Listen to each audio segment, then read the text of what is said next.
Welcome to episode 8 of Matthewlinity, critical study of Matthew and masculinity. In this series, I'll be navigating the world of Matthean research, identifying assumptions, connecting old and new interpretations, including questions and perspectives previously overlooked or undervalued.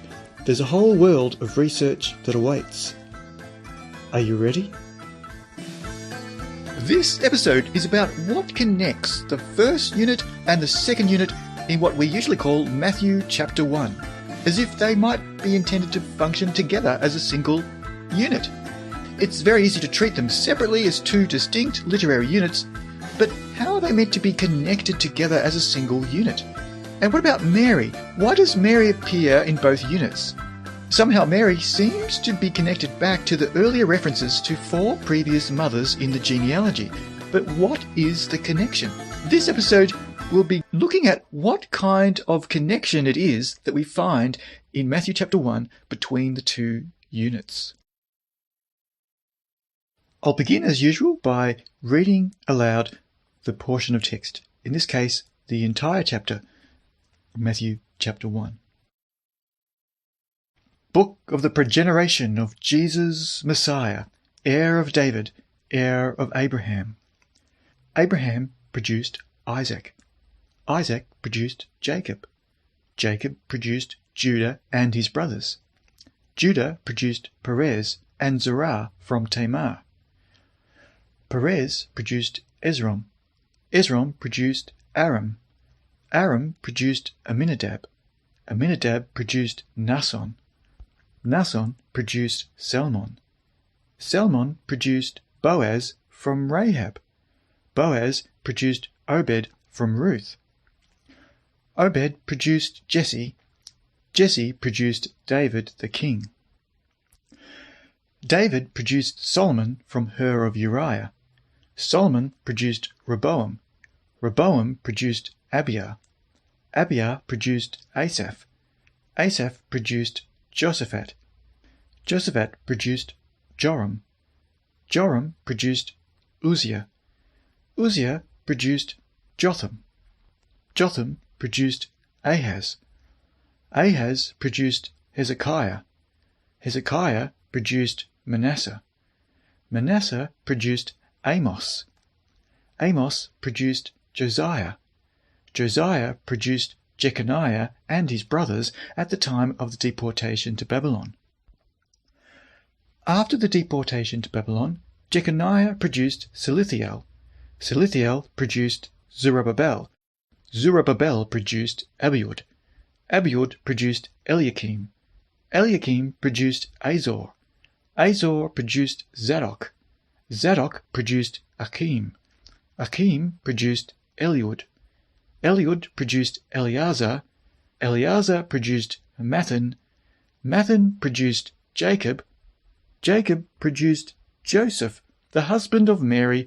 From her was produced Jesus, the one called Messiah. So all the generations from Abraham till David are 14 generations, and from David until the deportation to Babylon, 14 generations, and from the deportation to Babylon until the Messiah, 14 generations. The progeneration of the Jesus Messiah was like this. His mother Mary being betrothed to Joseph, before they came together, her having a pregnant belly from the Holy Spirit became apparent. Joseph, her husband, being a righteous man and not wanting to shame her, decided he would divorce her quietly. These things having resolved to do, behold, an angel of the Lord appeared to him in a dream, saying, Joseph, son of David, do not be afraid to take Mary your wife, for the child in her is from the Holy Spirit. She will give birth to a son, and you will call his name Jesus, for he will save his people from their sins. This whole thing happened so that it would be a fulfillment of what was spoken by the Lord through the prophet, saying, Behold, the virgin will have a pregnant belly, and she will give birth to a son, and they will call his name Emmanuel, which means God is with us. Rising from sleep, Joseph did what he was commanded to do by the angel of the Lord. He took his wife. He was not knowing her up to the time she gave birth to a son, and he called his name Jesus.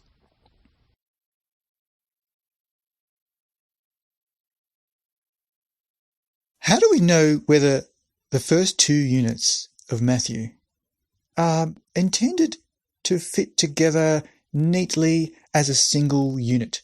Like a chapter. We have Matthew chapter 1, where we have these two units together in Matthew chapter 1. But the chapter divisions that we use today, well, they were not part of the original publication. They were not added until the 1200s. So it's not until the 13th century that Stephen Langton added the chapter divisions that we use today. So how do we know whether or not these two units are meant to be functioning not just as separate, distinct literary units, but they also function together as a whole? Does the first chapter function as a whole, as a single chapter? Does it make sense that we talk about these first two units as if they're a whole single unit? And if so, what is the evidence that we can say that they're clearly that they really clearly are meant to be connected? So in this episode, I'd like to talk about how the first and second literary units are connected together as a single unit, sharing a specific topic in common.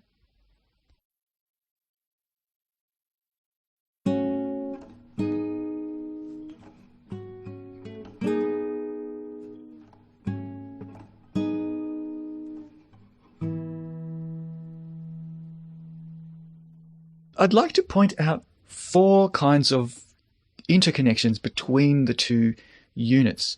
The first one is that there's that providential aspect coming across in both of them. It's not just there in the second unit. I mean, it's quite obvious in the second unit that we have divine factors at work. The divine hand of God is obviously quite strong in the second unit.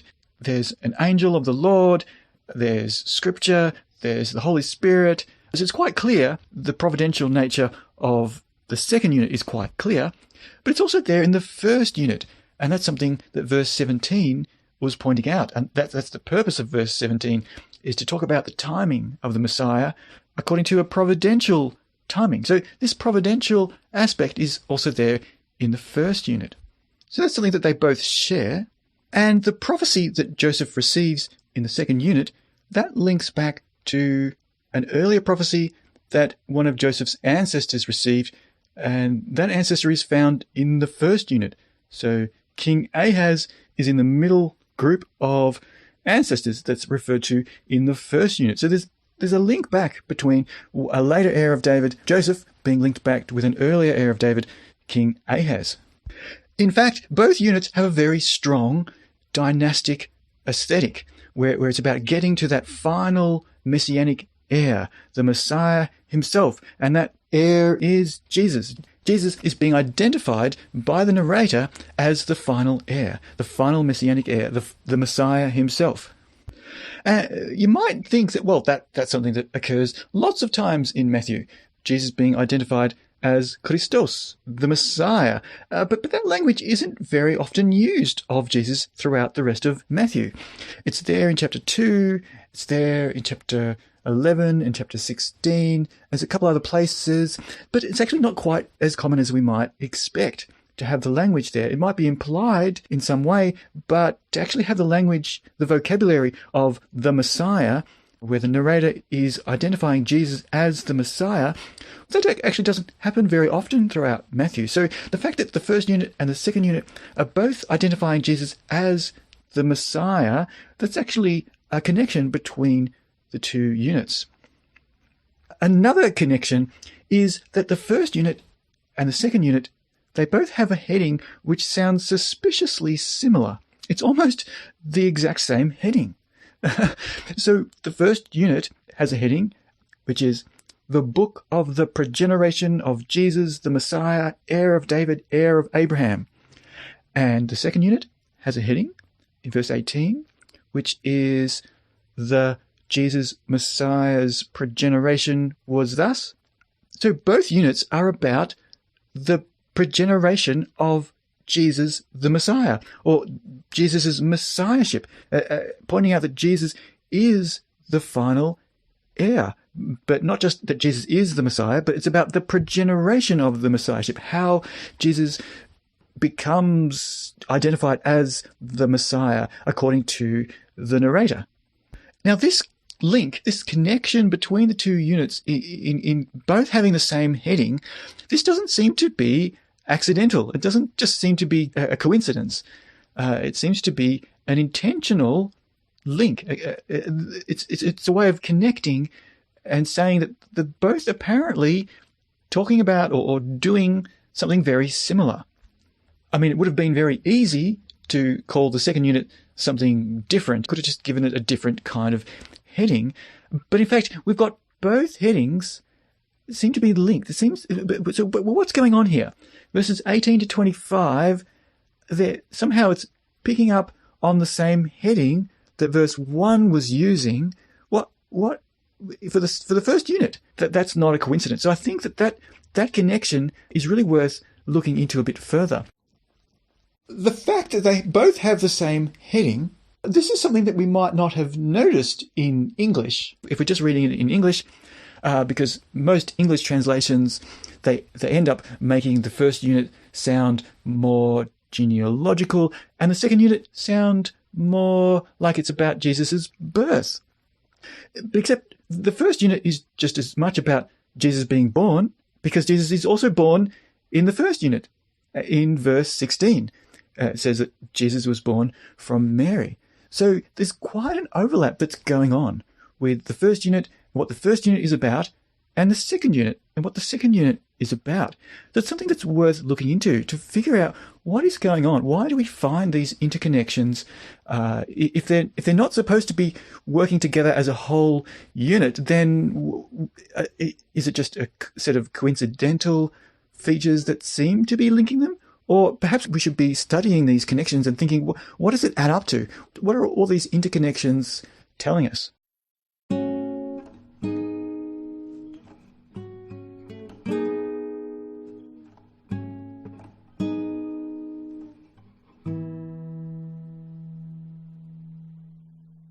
And now I'd like to talk about the most prominent connection between the two units. In the overlap between what's found in verse 16 and what's found in verse 18. So in verse 16, we were introduced to Joseph, Mary, and Jesus. And the second unit is all about Joseph, Mary, and Jesus. Without going into the details of everything that happens in the second unit, we can see that the overlap is Jesus, Mary, and Joseph. They appear in both units. Now, we might expect that, well, of course, Jesus appears in both units. He's the final heir. And, of course, Joseph appears in both units as the penultimate heir.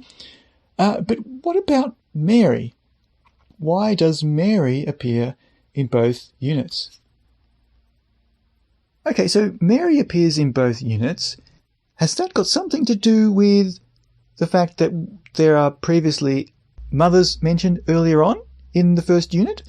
So that it's the fifth time that a mother has been mentioned by the time we get to the final heir, and it mentions that the mother was Mary. Well, is there some kind of connection with mothers across the two units? Well, the answer is yes, but so far we haven't had anyone explain it to us in a way that can convince many of us. We've got a situation where Matthean scholars say, well, it seems like there should be some kind of a pattern here. It does seem to be the connection that bridges between these two units, but we don't know for certain what the pattern is because we don't have it clarified for us in the text itself. And so we've got about 50% of Matthean scholars saying, well, yes, there should be a pattern. We should be able to find a pattern. We can, if we try hard enough, sure we can, we can find a pattern, and then the other 50% of scholars are saying, but we can't do it. There is no pattern. It does not work.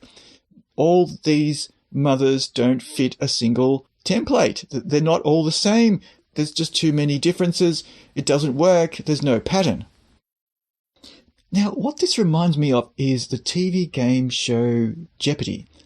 So it's a general knowledge quiz show, but it's sort of swaps the question and answer format around a little bit so that the questions sound a bit like answers, and then the answers that the contestants are expected to give are worded to sound like questions. It's just to make it sound more interesting. Now, this reminds me of what we've got in Matthew chapter 1, where we've got particular mothers referred to, and, well, that's like the clue that the host poses in the form of an answer. And we're wanting to come up with the correct question. The text has an answer, but we don't know what the question was. Now, the thing that makes this work is the topics. So in the game show, the clue is from a particular category.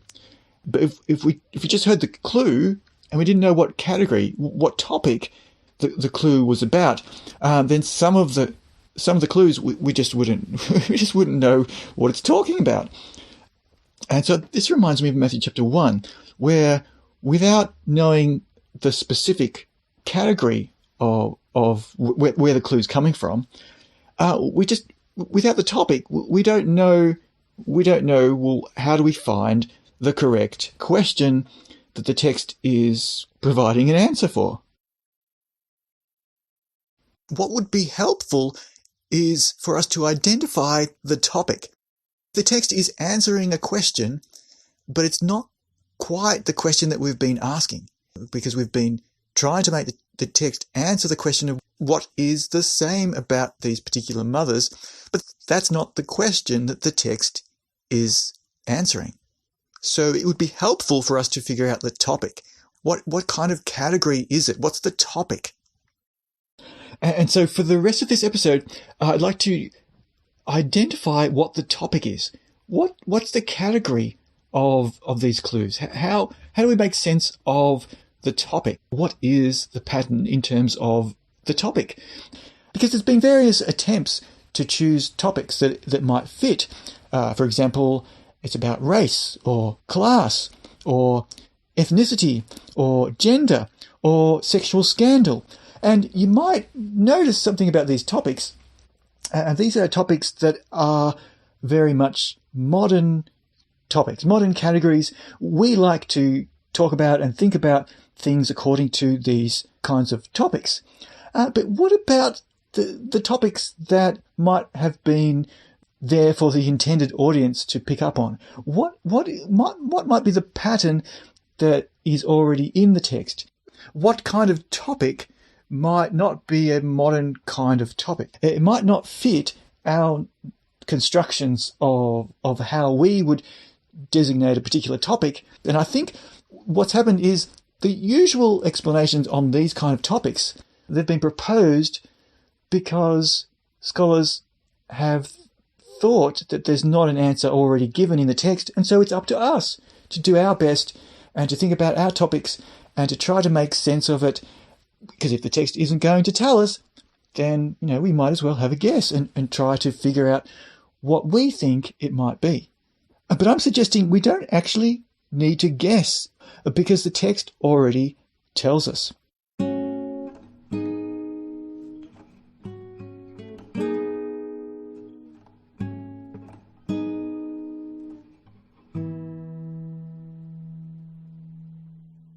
Okay, so I'm suggesting that the text actually tells us the reason why particular mothers are referenced in the genealogy.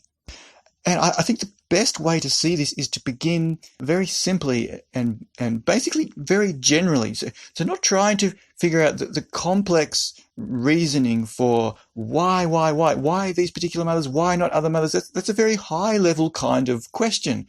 It requires quite a high level complex kind of answer.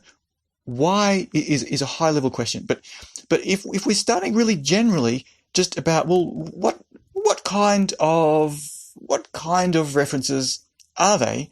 Then, well, we can see that basically they're genealogical references. These are particular mothers of particular heirs.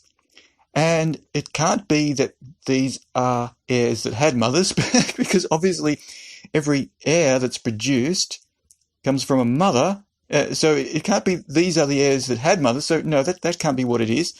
So, well, generally, it's something to do with mothers of the heirs in a messianic genealogy. So this is something genealogical. It's something to do with a royal messianic genealogy, and the mothers of these royal heirs are being referenced. So we can see on a basic kind of starting point, we've got a general idea of the kind of category. But we can go more specific than that as well. So if we're thinking about what we know from the second unit, we know that Mary appears in the second unit, and Jesus is born in the second unit, and Joseph is there in the second unit as the legal father of the heir. So it's about how Joseph's heir, Jesus, becomes Joseph's heir as the final messianic heir. But these same three people, Jesus, Mary, and Joseph, had already been introduced at the end of the genealogy in verse 16. So I think we need to take a closer look at this overlap in verse 16, where Jesus, Mary, and Joseph are already introduced.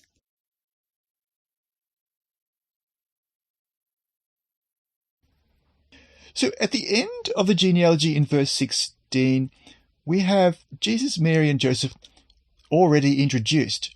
But what's interesting is they're not introduced in the same order as verse 18 introduces them. In fact, we find the exact opposite order. So in verse 16, we find Joseph, Mary, Jesus. Whereas in verse 18, we find Jesus, Mary, Joseph. Now, this is not an accidental thing.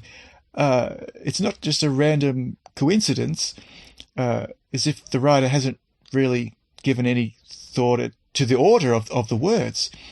And I suppose if we wanted to think of the probability, if it was just random, then it would be a 1 in 6 chance that it would be exactly the reverse order. But it's not just the names that appear in reverse order, which is itself a connection. So we've got the same three people. They appear in reverse order, but we've got the same identifications. So we've got Jesus is identified in terms of his status as being the final heir, the Messiah. And Mary is identified as Jesus' mother. And Joseph is identified in terms of his relationship to Mary. Now, these same three identifications appear again in verse 18, even though we didn't need to be told again that Jesus is the final heir, the Messiah, Mary is his mother, and Joseph is the one to whom Mary is betrothed in marriage. So it reiterates these same three designations that we've already got in verse 16.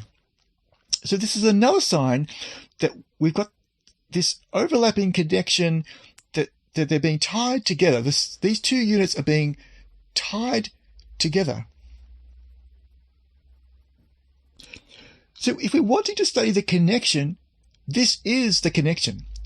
Joseph, Mary, Jesus. Jesus, Mary, Joseph.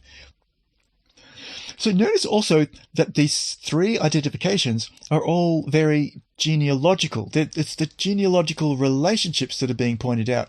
So it's not something else that's being pointed out, like, for example, geographical identifiers. So it's Joseph and Mary are not being identified in terms of geography, but they're very genealogical identifications that are suited to this kind of genealogy. And notice that in these three identifications, which are genealogical relational identifications. Jesus is the heir, the final heir, and Mary is the mother, and Joseph's the husband of Mary. There is one identification that isn't included. So notice the identification that's left out, and that is the usual connection that we find elsewhere in the genealogy between father and son, between progenitor and the heir. In other words, instead of identifying Joseph in terms of his role as progenitor who progenerates, instead Joseph is identified as the man in relation to the mother, or the husband in relation to the mother of the heir. I'll get back to this difference in a moment. By not specifying the relationship there, how it worked, it's identified these other relationships, but it's not identifying how the heir becomes the heir. It's not identifying Joseph's role precisely. That is the point. That's why it's missing. It's intended to open up the question of, well, we don't know how. There's a story there. We don't know what the story is, but there seems to be an opening here for a story. So we can see this interconnection it's all about verse 16, how verse 16 connects into the second unit. But verse 16 is already connected back to early occasions when mothers are referred to earlier on in the genealogy. So what we need to do is actually look at the formula that's used throughout the genealogy and how that changes occasionally by referring also to mothers a total of 5 times. So we need to think about what is going on in verse 16, not just in terms of how it introduces the topic of the second unit, but also how it connects back to the 4 previous occasions where mothers were also referred to.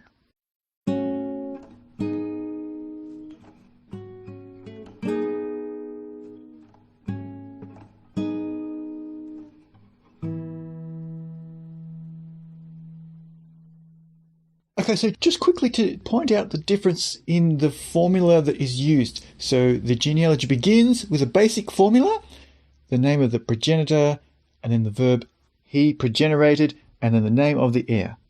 And that's the basic formula that's established for the first few heir productions. And then we have a new addition occasionally. It's just an extension of that formula where it'll say from a mother at the end. So it still has the same word order. So from a mother is just added at the end. So we've still got the name of the progenitor, the verb he progenerated, the name of the heir, and then it says from, and either the name of a mother, or in the 4th time, it says from her of Uriah, which is identifying the wife of Uriah, which we can identify as Bathsheba. So in the first 3 cases, the mother is named. The 4th case, the mother is identified in terms of her relation to whose woman or whose wife she is. It's a definite article functioning as a pronoun, which we can translate as woman or wife. So basically, we've got the basic formula, and then occasionally the extension of the formula. We have an extended formula, which is just the basic formula with from a mother added at the end. Now, when it gets to the 5th and final time where a mother is included, which is in the case of the final heir production where Mary is included, we have a different word order that is going on. And also, we don't have the verb he progenerated. We have a passive form of the verb, so the heir was progenerated. So we still have Joseph as the progenitor coming first in the place where the progenitor is mentioned first, but we have the order swapped around where with the heir and the mother, that order is swapped around, and we have the verb which is changed from an active verb to a passive verb. So there's basically two things to notice. It's the word order has changed and the verb has changed from an active to a passive. Actually, the third thing that's changed is that it adds the husband of to identify Joseph in relation to Mary. So there's three changes to notice, but really it's only two because it shifts the identification of Joseph as the one who progenerated the heir to the one who is married to the mother of the heir. So those are really the same alteration. Okay, so how do we understand these changes and how does that affect the three connections, the relationship between the mother and the heir, and at the parental level between the mother and the father, and also between the father and the heir? Are there changes? Does that change the kinds of relationships in the final case where Mary is there? Well, not particularly in terms of like who are the parents and who is the heir. We still have the legal father and the name of the heir and the mention that there is a mother of the heir. We still have the same basic elements. We've got the same three kinds of relationships in the fifth case as we did in the first four cases. So we see that there is some kind of a link between these five in terms of they all have this extended aspect of introducing a mother, which creates two kinds of connections that we didn't see earlier on when mothers were not included in the basic formula. Then we just have a single linear progression from father to son.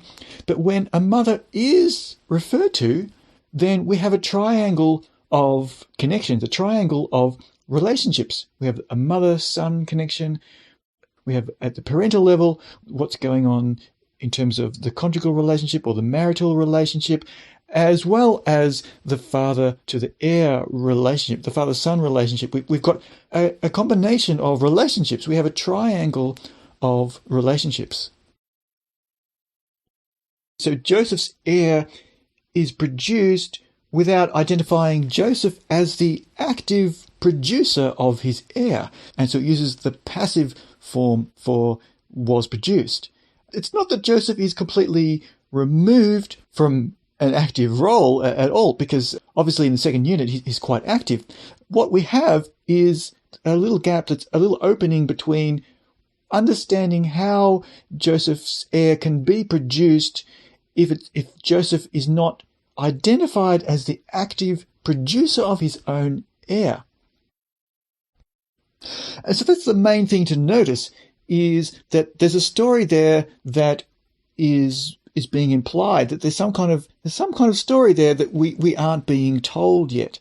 Until verse 18 says this is how the final heir was produced, this is how it happened, this is how Jesus became Joseph's heir, this is how it happened. This is the second unit. This is the goal in the second unit, to pick up that story and say, well, this is the story. Now, what this means is that the genealogy finishes with a story that we don't know. It's opening up this gap. It's creating a little bit of a question mark about how Joseph and Jesus connect. Obviously, it connects somehow, but how? So it's opening up this question of how. We don't yet know the story. But what this also means is it's also looking to the previous four cases where mothers were referenced in order to highlight four previous stories, which apparently readers and hearers are expected to know these stories.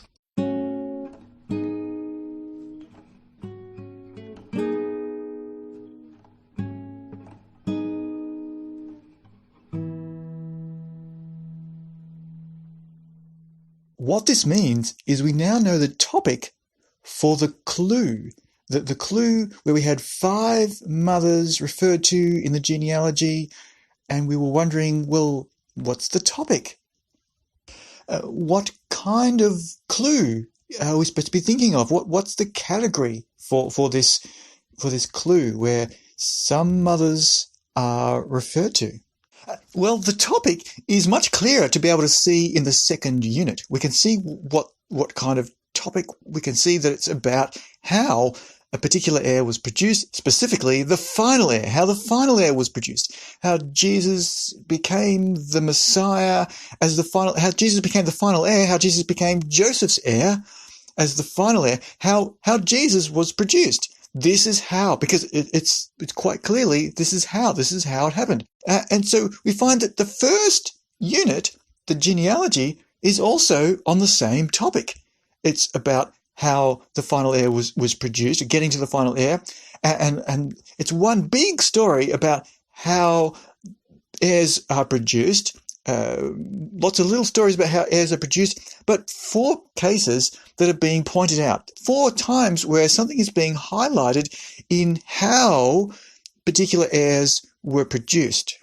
And this is why we see the link between the 2 headings. So the second unit is about how the final heir became the final heir, and the first heading is about how the final heir became the final heir. They're both talking about this bigger story, getting to the final heir, but pointing out about how it happens. They're both pointing out how particular heirs were produced, which somehow is connected with the final heir and how the final heir was produced. So this means that the topic of how is already being introduced at the end of the first unit, but it also means that the topic of how is probably the same topic that was being introduced throughout the first unit whenever a mother was included in the formula, so the extended formula that not only has the name of the legal progenitor and the name of the heir, but it also mentions that there was a mother, which itself sounds a little bit strange because obviously every heir has a mother, so it can't be that these are the heirs that had mothers. It needs to be something about what is going on in the story. It's not just these are mothers, but that these are stories. They're stories that are being highlighted. So in the second unit, the story that's being highlighted is a story that readers and hearers are not expected to already be familiar with. They're not expected to know this story yet. And what this means is that the 4 occasions where earlier mothers were previously mentioned, they are 4 occasions where readers and hearers are expected to know, they are expected to already be familiar with these 4 stories. So here we have 5 stories being introduced. The 5th story is the new story, and the 4 previous stories are stories that readers and hearers are expected to know already, to already be familiar with. Now, if we take what we know from studying the second unit, we know what kind of story it is. Well, we know for some reason it's focused on Joseph, even though potentially it could have been a story about Mary, but for some reason it doesn't seem to be Mary's story so much as it is about Joseph. It's Joseph's story. All the action is centered around Joseph. The majority of the verbs are attached to Joseph. So if we take what we've learnt from studying the second unit, then we know that it's a story about how Joseph's heir becomes Joseph's heir. Now, isn't that the same pattern that we found earlier on? When mothers were introduced, there was the potential for it to be a story about mothers as co-producers, and yet the attention was still focused on he produced. In four occasions, mothers were referred to, and each of these 4 previous occasions, it was still apparently about the father-heir relationships. Now, this is the same pattern that we've been studying in the second unit. Mary is there, but apparently it's more about the marital relationship and the father-son relationship. It doesn't seem to be focusing on the mother-son relationship very much. And this is the same pattern in the first 4 instances where mothers are referred to. It's introducing 2 new kinds of relationships. Obviously, there's the mother-son relationship. At the parental level, there's what's going on in terms of the marital relationships or the conjugal relationships. And primarily, what is it that the mothers are highlighting in these 4 previous occasions are the stories of how these heirs became the heirs. This is what's being highlighted. 4 stories that readers and hearers can be expected to be familiar with.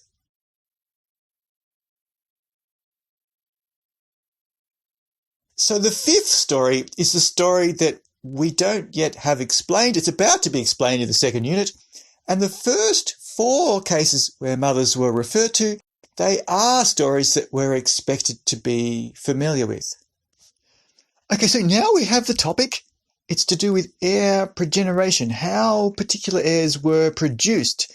There's 5 particular heirs, and there's something about how these 5 particular heirs were produced. There's a story there. That's the point. Mothers are included to highlight particular stories of how particular heirs were produced. But what about the stories that are not being highlighted? The mothers that are being skipped over?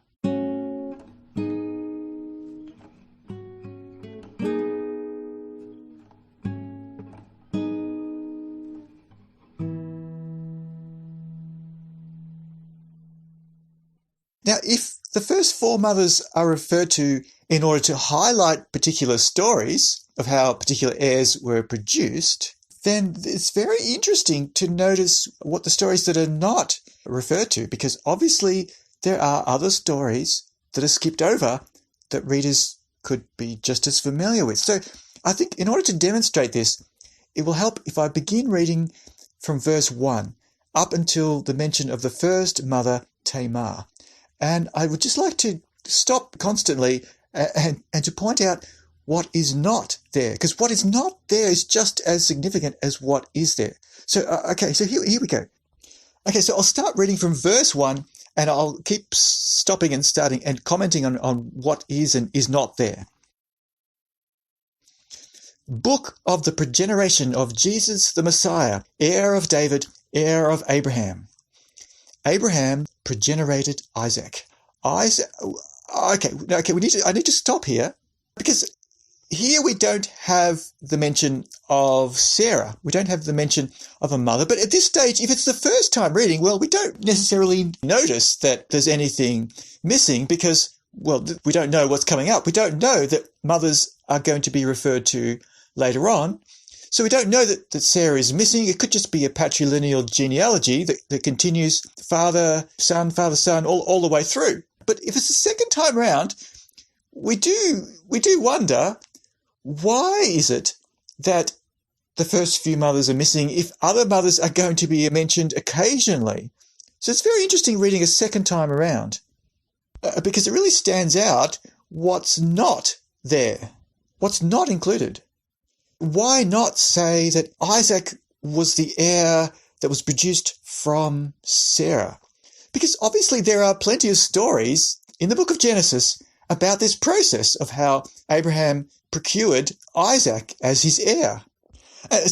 When we've got Abraham produced Isaac, we don't have anything about the process. There's no comment about how it happened. How did Isaac eventuate as the heir? How did that eventuate?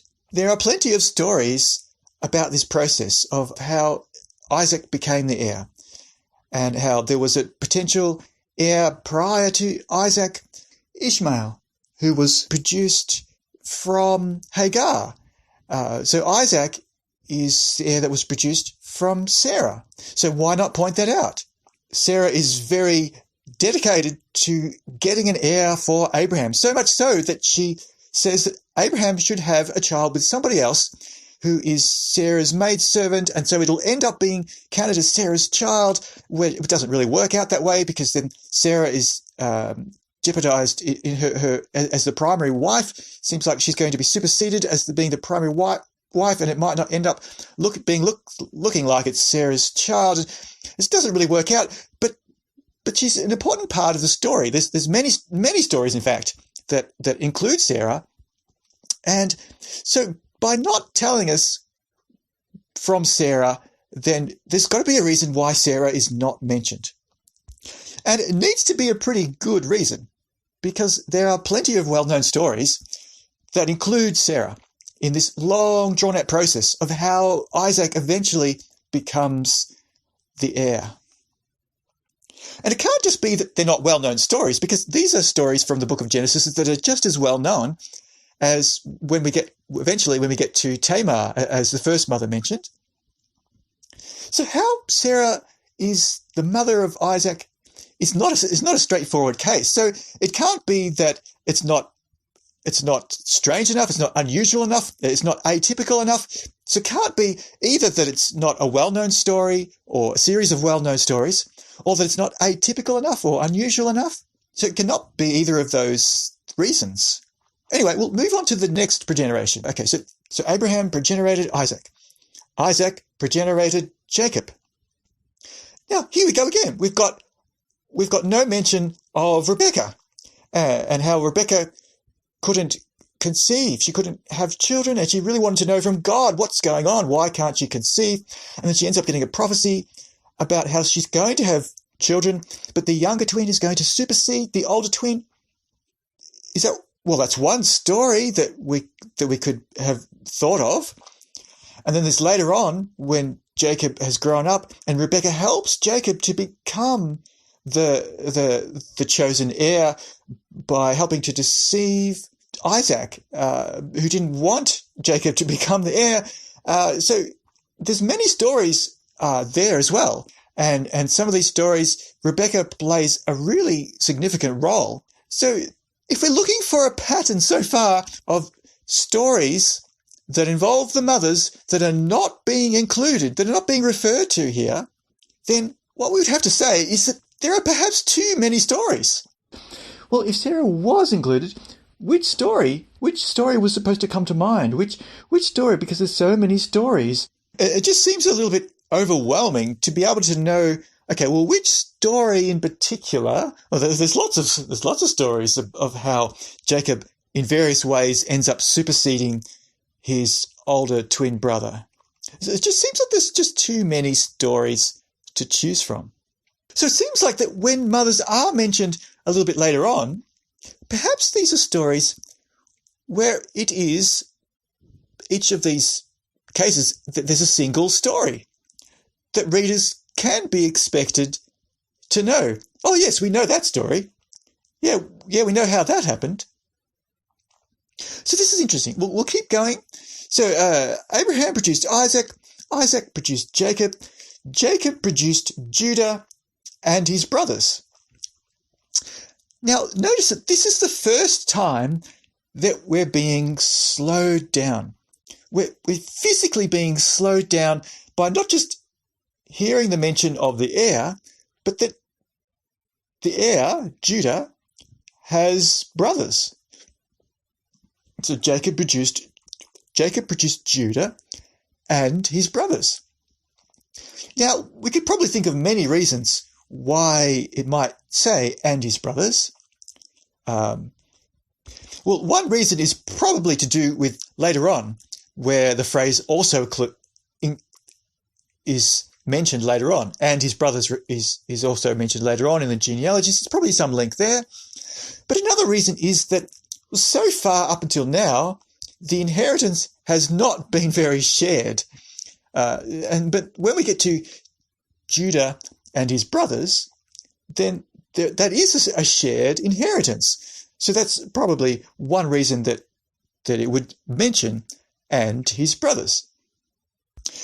So anyway, I'll keep reading. Here we go. So Jacob produced Judah and his brothers. Judah produced Perez and Zerah. Whoa, hang on. Why mention the name of another heir, a name of a brother? There's nowhere else in the genealogy where a brother is named.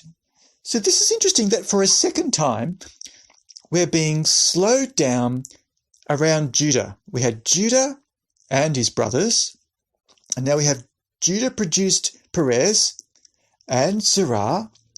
So this is very interesting that we're being slowed down for a second time around Judah.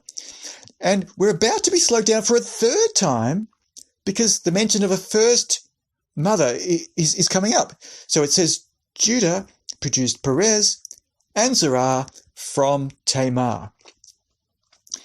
So not only did we find out that Judah has brothers and that Judah produced two heirs and they're both being named, but we now are being told who the mother of the heirs was.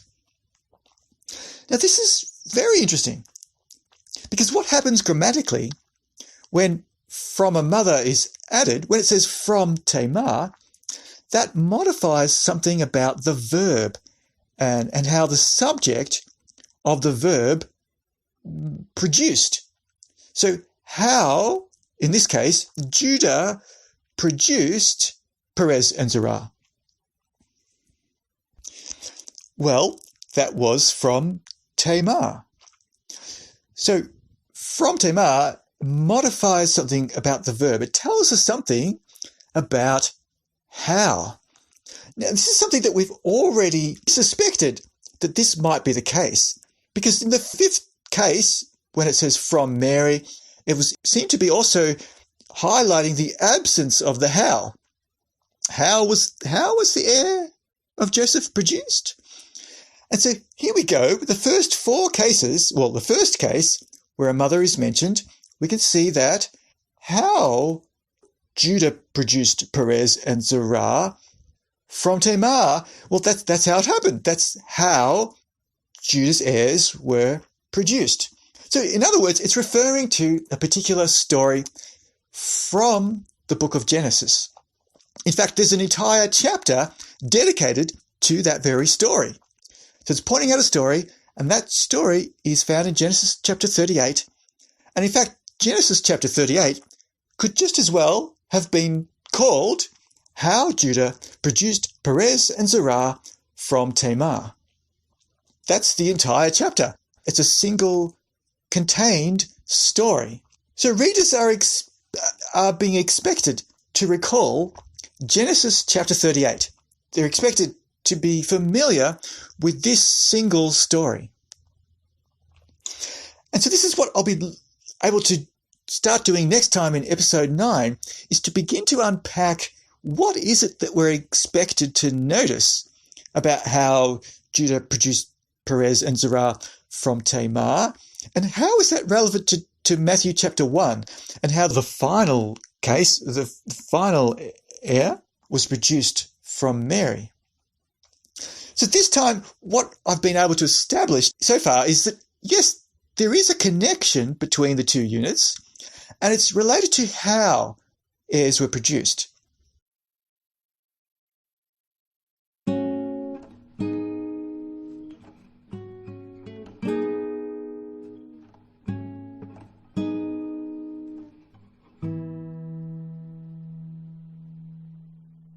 This episode, I've been using a technique that some people call reading backwards.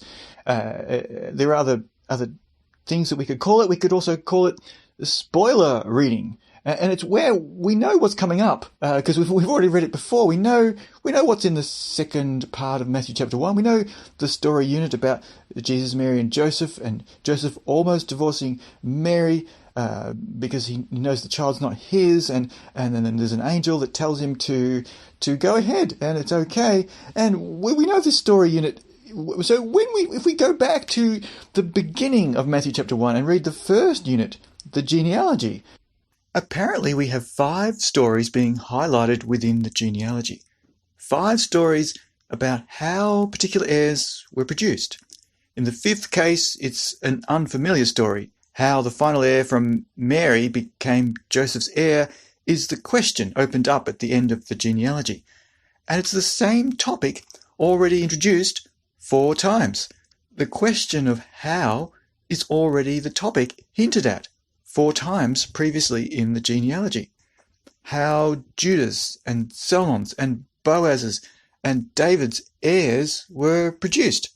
From Tamar, from Rahab, from Ruth, from Uriah's Bathsheba.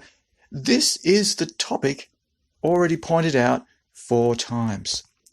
Now that we know what the topic is of these 5 references, now that we know that they are references to 5 stories about how particular heirs were produced, it's easier to understand why both units utilized the same heading. The second story unit had the same heading as the first story unit, as the genealogy, because they are both dealing with the same topic of how particular heirs were produced leading up to the final heir and how the final heir was produced. In this episode, I haven't got around to unpacking what the pattern is, just establishing the fact that there is some pattern and what kind of pattern it is. What kind of topic are we supposed to be fitting in these particular stories? And so next time I'll be able to begin to unpack what the pattern is by looking at the first case where a mother is referred to and look at the story of how Judah produced Perez and Zerah from Tamar. And what relevance does that have for Matthew chapter 1? What is it that readers and hearers are expected to notice that's so relevant for understanding Matthew chapter 1 and how the final heir, Jesus, was produced from Mary? And hopefully we're really ready to know now, well, how does it work? What is this pattern? And so that's what we'll begin looking at next time in episode 9. That's it for this episode. Thank you for listening.